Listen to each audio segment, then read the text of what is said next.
নবী পাকের চরিত্র, নবী পাকের আমানতদারিতা, নবী পাকের আচরণ, নবী পাকের চলাফেরা, নবী পাকের আদর্শ, নবী পাকের খুলুক, নবী পাকের হেফাজত ও আমানতদারিতা।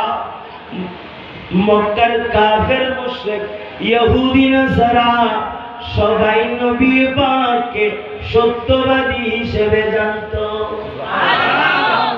কাফের মুশরিক ইহুদি নাসারা সবাই আমার নবীকে আমানতদার হিসেবে জানতো।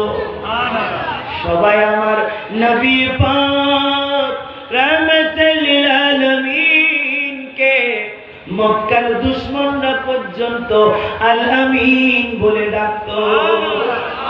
কারণ 40 বছরের হায়াত মুবারাকায়